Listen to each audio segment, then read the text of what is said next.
This is your GMA Regional TV. Buong puso para sa Pilipino.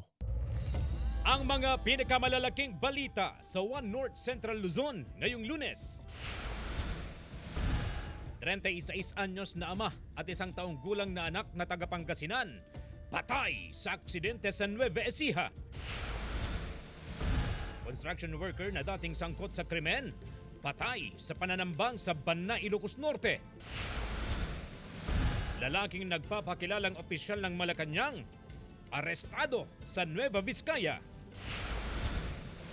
At sorbetero card na gawa sa karton ibinida sa Pasukin, Ilocos Norte.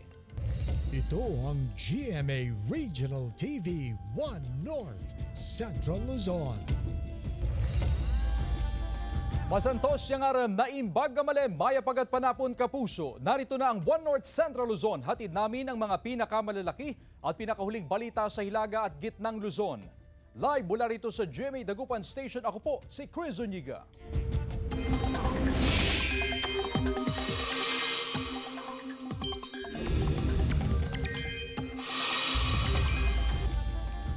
Mga kapuso, bahagya pang lumakas ang binabantayang bagyo sa labas ng Philippine Area of Responsibility na may international name na Tropical Storm Ampil. Pero papalayo na po yan sa par. Ayon sa Pag-asa, ang nakakapekto sa bansa ay ang southwest monsoon o hanging habagat na nakakapekto sa ilang bahagi ng Luzon at western section ng Visayas. Sa datos sa Metro Weather, asahan ang matinding pag-ulan sa Kalinga, Mountain Province at Ifugao, habang mahina hanggang sa malalakas na pag-ulan naman sa malaking bahagi ng Northern at Central Luzon. Pinag-iingat ang lahat sa banta ng baha at pagguho ng lupa. Asahan din ang posibleng pag-ulan sa iba pang bahagi ng bansa. Ilang mangingisda sa Dagupan City hindi na pumalaot dahil sa matataas na alon sa dagat bunsod ng Bagyong Enteng. Nakatutok, CJ Turida.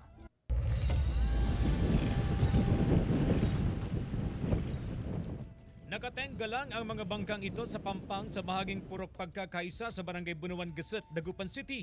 Hindi na nangahas pumalaot ang mga mangingisda dahil sa nararanasang masamang panahon na dulot ng Bagyong Enteng. Bukod pa sa matataas na alon sa dagat, kaya ang ilang residente na nakatira malapit sa dagat nangangamba sa posibleng epekto pa ng bagyo. Siyempre natatakot po kami kasi kapag bagyo wala silang makuhang isda, wala kaming mauulam. Diyan lang po kasi kami umaasa. Sa mga mangingisda, pag may nakuha po sila, manghihingi po kami para may maulam kami. Ayon sa Pag-asa, hanggang Miyerkules pa mararanasan ang maulang panahon sa Pangasinan. Lalo pat na sa ilalim ng Signal Number 1 ang ilang bayan sa probinsya. Mahigpit na nakamonitor ang PDRRMO sa mga bayan na nasa ilalim ng Tropical Cyclone Wind Signal. Binabantayan din ang antas ng mga river system sa probinsya dahil sa nararanasan na pag-ulan. Maulap na kalangitan na may pabugso-bugsong pag-ulan ang nararanasan sa Cabanatuan City ngayong araw dulot ng Bagyong Enteng. Ngayong araw walang pasok sa buong Nueva Ecija pero hindi dahil sa epekto ng pag-ulan kundi para sa selebrasyon ng 128 taon ng unang sigaw ng Nueva Ecija. Suspendido ngayong araw, September 2, ang pasok ng mga estudyante sa lahat ng mga pribado at pampublikong paaralan sa probinsya ng Aurora dahil sa Bagyong Enteng.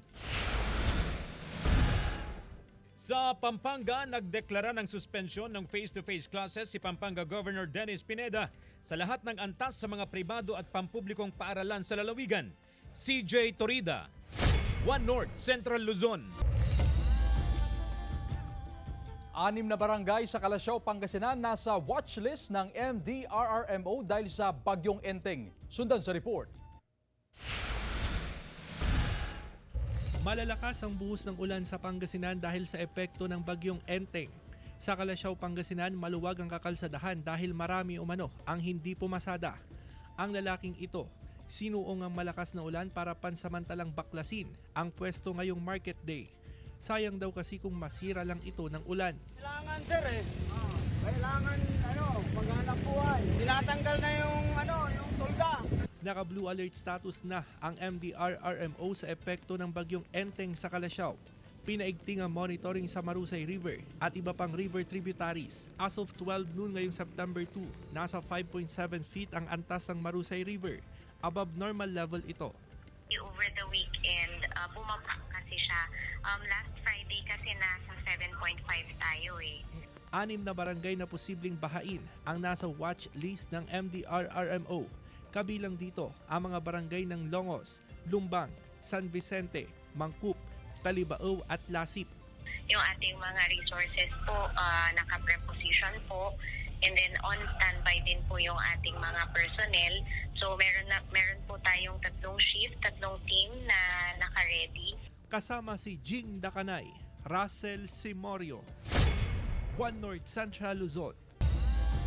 Samantala, narito po ang report tungkol sa Cagayan kung saan nakataas ang red alert status dahil sa epekto ng bagyong Enteng. Sa ulat ni Jasmine Gabriel Galvan.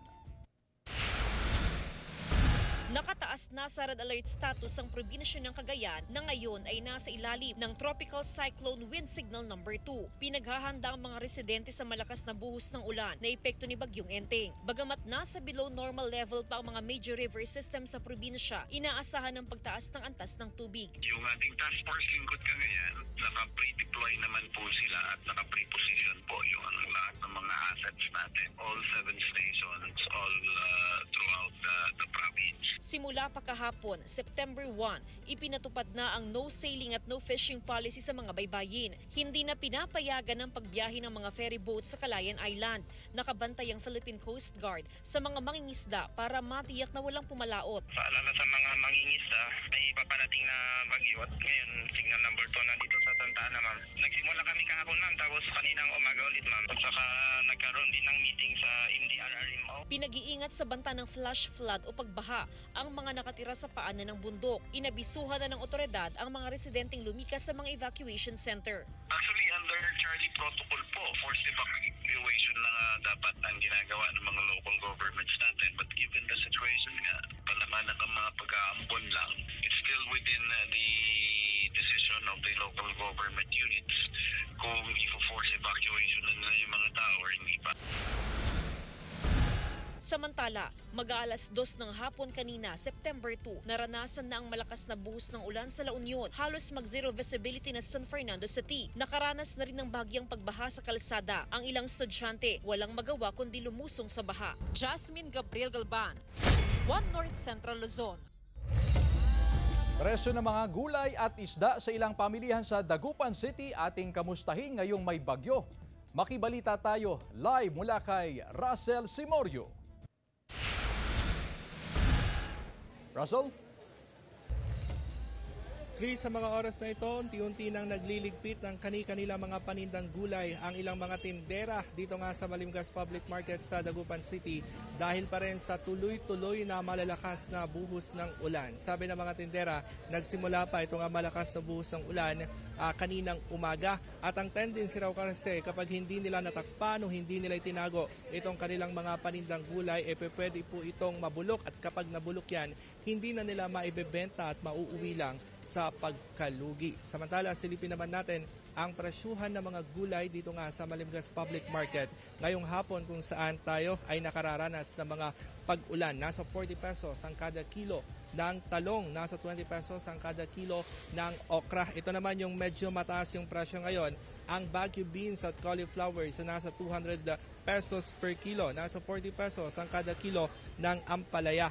Nasa 20 pesos ang kada kilo ng repolyo habang nasa 30 pesos ang kada kilo ng sayote. Naglalaro naman sa 50 hanggang 60 pesos ang kada kilo ng patatas habang naglalaro din sa 40 hanggang 50 pesos ang kada kilo naman ng carrots. At silipin pa natin ang presyuhan pa ng isda. Diyan naman sa may Magsaysay Fish Market dito pa rin sa Dagupan City ngayong maulang hapon ng Lunes. Nasa 140 hanggang 160 pesos ang kada kilo ng bangus. Nasa 80 hanggang 100 pesos ang kada kilo ng tilapia habang mga kapuso naglalaro sa 110 hanggang 130 pesos ang kada kilo ng galunggong. Sa mga naghahanap naman ng seafoods, nasa 120 hanggang 130 pesos ang kada kilo ng tahong. Paalala lamang po sa mga residente o doon sa mga dagupenyo na mamamalengke ngayong hapon, wag pong kaligtaan na magdala ng panangga sa ulan tulad ng payong at napaka-importante magsuot po ng bota dahil napansin natin sa pag-ikot natin dito sa pamilihan, ilan sa mga lugar dito ay may mga namuong stagnant water. Napakadelikado para sa usong sakit ngayon na leptospirosis, lalo na doon sa mga residente ay nakararanas o may mga iniindang mga sugat sa paa. At yan muna ang latest mula rito sa Malimgas Public Market. Balik sa'yo, Chris. Maraming salamat, Russell Simorio. Hinahangaan ng mga mangingisda at residente ng Barangay Pasaleng sa Pagudpod, Ilocos Norte sa ipinakita nilang malasakit sa butanding na aksidenteng nalambat. Sa laki ng butanding ay mahigit sa 10 katao ang nagtulong-tulong para maibalik ito sa dagat. Ligtas at maayos naman na naibalik sa dagat ang butanding. Patuloy na ipinapaalala ng otoridad sa publiko na makiisa sa pangalaga sa mga sea creatures. Ito ang GMA Regional TV 1 North Central Luzon.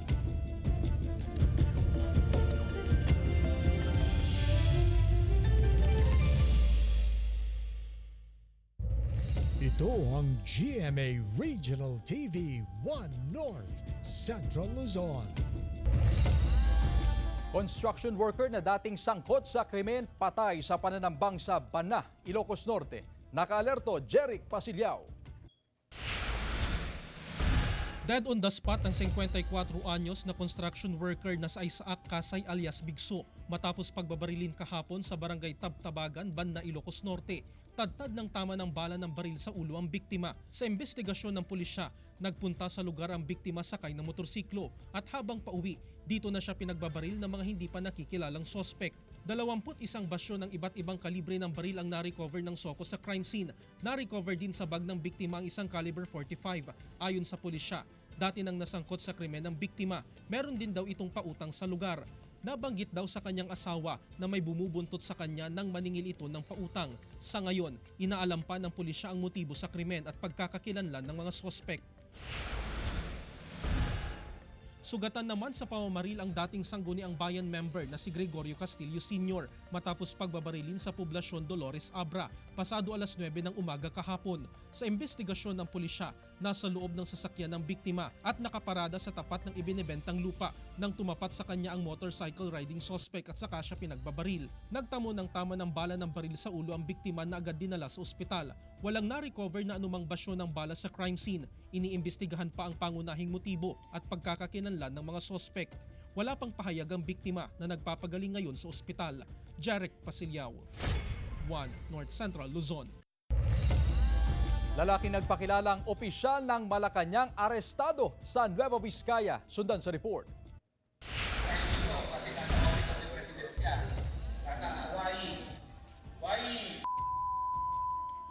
Todo kaway pa sa mahigit 100 leader ng IP o Indigenous People sa convention sa Nueva Vizcaya ang lalaking ito na nagpapakilalang opisyal ng Malacanang. Ang di niya alam, nakakalat na pala sa venue ang mga tauhan ng NBI Bayumbong at NBI Special Task Force. Nang kausapin siya sa isang bahagi ng venue at makumpirma ang kanilang impormasyon, doon na isinagawa ng NBI ang pag-aresto.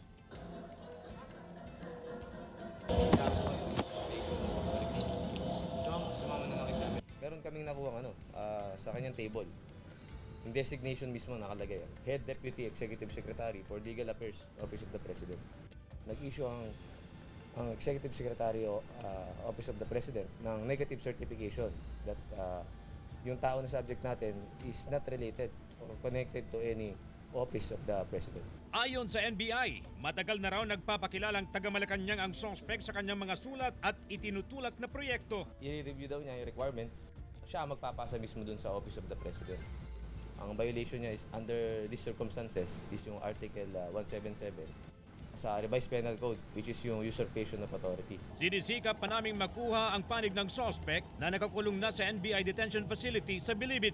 Nagpadala na rin kami ng mensahe sa Malacanang para sa reaksyon nila. Kaugnay nito, hinihintay pa namin ang kanilang tugon. CJ Torida, 1 North Central Luzon. Panatang labanan ang pagkalat ng fake news, pinangunahan ng GMA Network Incorporated kasama ang pinakamalalaking media at academic institutions. Nakatutok, Jeric Pasilyao.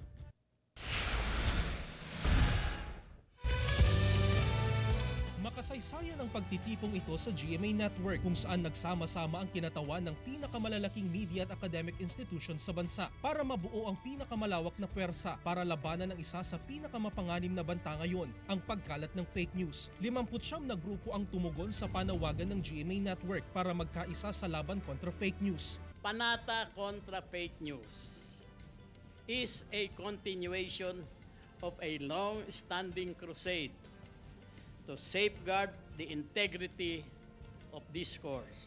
For a problem so wide and deep, it needs a massive undertaking to fight it. Dumarating ang panahon, lalapit ang eleksyon, na mga alok ng mga kasamahan, mga ibang media institutions, media groups, ganyan din mga pamantasan para makiisa sa atin sa pagsugpo o paglaban sa fake news.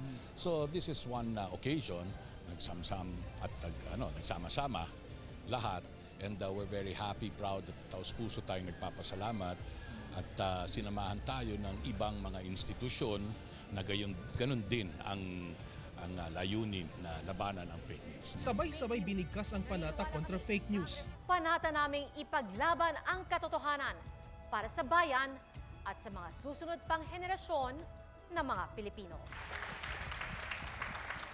Para sa GMA Network, lumagda sa kasunduan sina Chairman Attorney Felipe Algozon, President and Chief Executive Officer Gilberto Arduavit Jr. at Executive Vice President and Chief Financial Officer Felipe Asialong. Ganon din sina Senior Vice President and Head GMA Integrated News Regional TV and Synergy Oliver Victor B. Amoroso, Senior Vice President, Corporate Strategic Planning and Business Development, Concurrent Chief Risk Officer and Head Program Support Reggie C. Bautista, First Vice President Public Affairs Yanisa S. Valdelion, First Vice President Radio Operations Group Glenn F. Aliona, Vice President for Corporate Affairs and Communications Angela Carmela J. Cruz, at President and Chief Operating Officer GMA New Media Incorporated Dennis Augusto L. Kaharian. Kasama rin dito ang mga media organizations na Philippine Press Institute, Manila Overseas Press Club, Foreign Correspondents Association of the Philippines, National Union of Journalists of the Philippines, Kapisanan ng mga Broadcaster ng Pilipinas, Philippine Center for Investigative Journalism o PCIJ, at Center for Media Freedom and Responsibility. Para sa print and online media,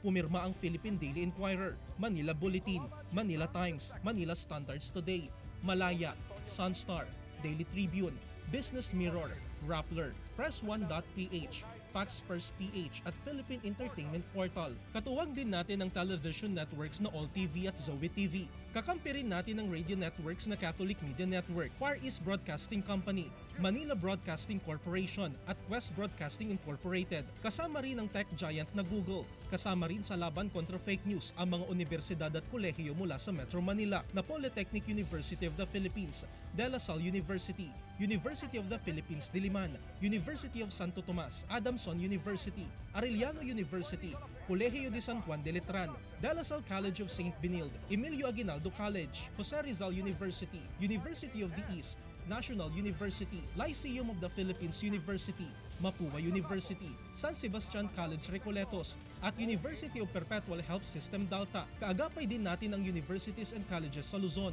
Visayas at Mindanao. Kasama riyan ang University of the Philippines Los Baños, Mariano Marcos State University, De La Salle Lipa, Ateneo de Naga University, Universidad de Dagupan, Siliman University, University of St. La Salle, University of San Carlos, University of San Agustin, University of the Philippines Visayas, Central Mindanao University, University of the Philippines Mindanao, Holy Cross of Davao College, Notre Dame of the Jangas University, University of Science and Technology of Southern Philippines at ang Western Mindanao State University. Kasama rin sa laban kontra fake news ang Commission on Elections na pinamumunuan ni COMELEC Chairman George Garcia. Ang malayang pamamahayag, mahalaga para makapagbigay ng totoo, buo at patas na impormasyon. Kaya naging mas espesyal na itinoon ang pagtitipong ito sa National Press Freedom Day. Pero mahalaga ring makasama ang mga mamamayang Pilipino sa labang ito. Kaya ang imbitasyon sa kanila, magkaisa tayong labanan ng fake. Jarek Pasiliao, 1 North Central Luzon. Ito ang GMA Regional TV 1 North Central Luzon.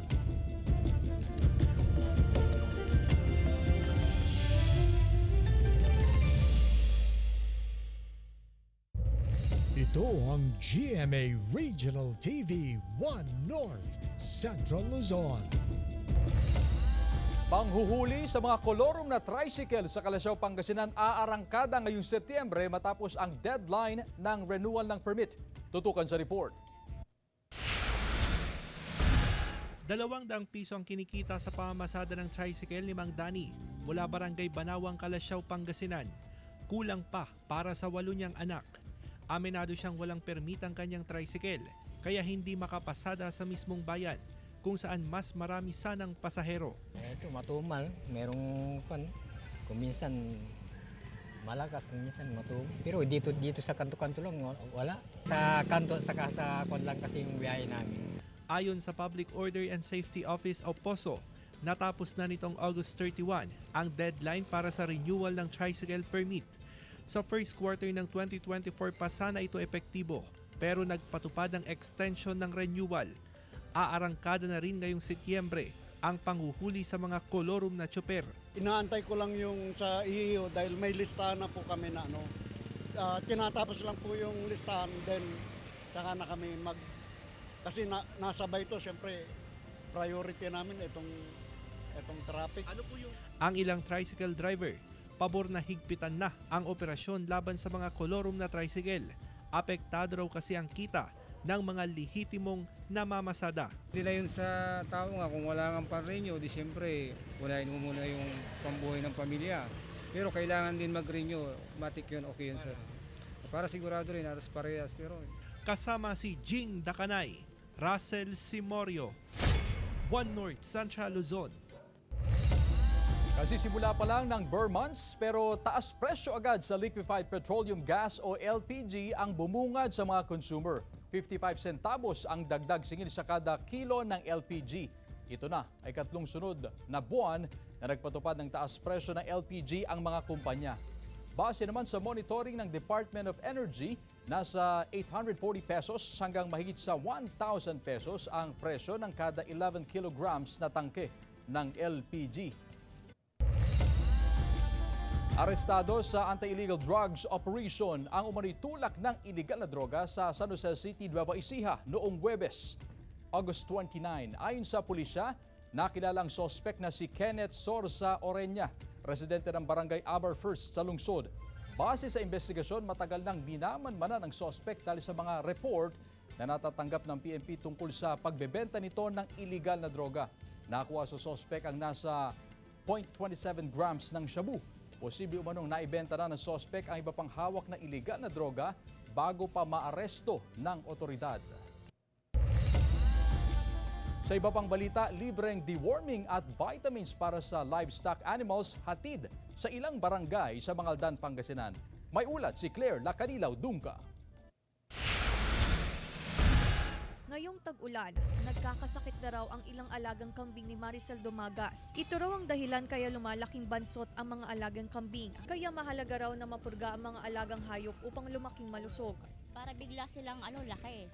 Kasi minsan pag hindi mo wala silang purga, nagiging bansot sila. Tapos yung mga katawan nila, kahit anong kain nila, hindi sila tataba. Maging ang ilang alagang baka ni Nemesio Quiros, madalas din daw humina ang resistensya dahil sa pagdudumi. Kaya agad niyang dinala sa veterinary mission upang mapurga. Mahalaga tayo, mga 85% nga. Dahil kung minsan madidisgrasya pa ang mga hayop pag hindi mo sila pa-injeksyonan. Sa veterinary mission ng OPVET at Mangaldan Municipal Agriculture Office, libreng isinailalim sa deworming at binigyan ng vitamins ang mga alagang hayop sa Barangay Landas, Mangaldan, Pangasinan. Paraan ito upang panatilihing ligtas ang mga kinakatay na karne sa pamilyang bayan ng Mangaldan. Importante siya or kasama talaga siya as prevention din sa mga parasites. Kasi syempre ang mga alaga natin, hindi sila nagluluto or syempre raw yung kinakain. At the same time, hindi naman malinis yung paligid or syempre kumbaga parasite talaga sila.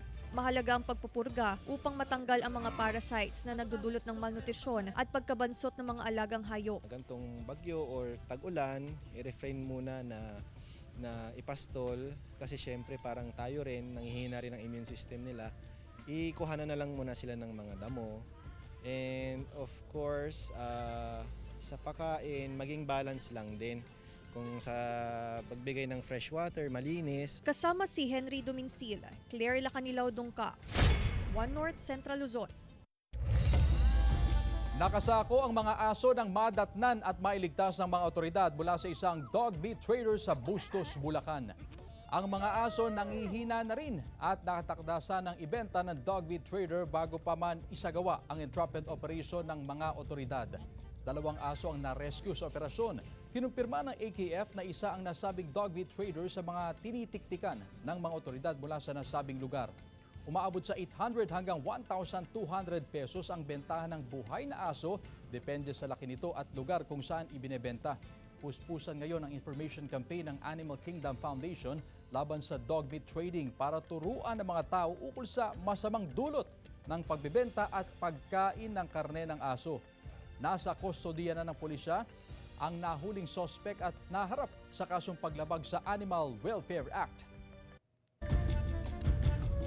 Narito na ang Ratsyada Balita. Suot ang iba't ibang katutubong kasuotan. Cute na rumampa ang mga chikiting na ito mula sa isang paaralan sa Bayambang, Pangasinan. May tila katipunero. Meron ding nag-alaman dirigma. Ang ilan naka-Cordilleran costume. Sa mga kababaihan, bida pa rin ang malamayuming dalagang Pilipina na nakabarot saya. Ang aktibidad ay bahagi ng selebrasyon ng Buwan ng Wika. Ibinida ng isang residente sa bayan ng Pasukin sa Ilocos Norte ang ginawang kakaibang obra na sorbetero cart. Gawa kasi ito sa karton na may batingting pa. Kinulayan para makatotohanan ng dating. Props lang daw ito at may nagpagawa sa kanya. Masaya ang kinalabasan dahil parang kuhang-kuha ang detalye ng sorbetero. Nakilahok naman ang iba't ibang ahensya ng gobyerno sa isinagawang Vibe-Run bilang bahagi ng selebrasyon ng 124th anniversary ng Philippine Civil Service Commission. Ang aktibidad ay may temang takbo para sa mga servant heroes. Ang nalikom na pondo sa aktibidad ay mapupunta sa pamilya ng mga civil servant na namatay habang naglilingkod sa bayan. Samantala, isa ring color run ang isinagawa sa bayan ng Pasukin, Ilocos Norte bilang selebrasyon ng Linggo ng Kabataan. Ito'y para lalo pang maipakita ang kanilang pagkakaisa sa paglilingkod sa kanilang bayan. Pasilyao, One North Central Luzon. Sa kapapasok na balita, walang pasok sa lahat ng antas ng pampubliko at pribadong paaralan sa Dagupan City bukas, September 3. Base yan sa social media post ni Mayor Belen Fernandez, bunsod ito ng nararanasang masamang panahon na dulot ng bagyong Enteng. Gayunpaman, may pasok sa lahat ng tanggapan ng gobyerno, lokal man o nasyonal. Samantala, mapapanood niyo po ang episode na ito at iba pang pinakahuling lokal na balita sa official website ng GMA Regional TV, www.gmaregionaltv.com. Pwede rin kayong bumisita sa aming official YouTube channel, GMA Regional TV, at i-click ang subscribe button para sa pinaka-mainit na balita mula sa mga rehiyon. Nais din naming pasalamatan ng mga kapuso sa Hilaga at Gitnang Luzon, maging ang mga kapuso natin abroad. Dahil sa GMA Regional TV, local news matters. At yan ang mga pinakamalaki at pinakahuling balita sa Hilaga at Gitnang Luzon. Maraming salamat sa pagsama sa amin pati na ang mga kapuso sa ibang bansa na tumutok sa mga balita sa rehiyon. Ako po si Chris Zuniga. Kami ang GMA Regional TV One North Central Luzon. Buong puwersa para sa mas malaking misyon at mas malawak na paglilingkod sa bayan.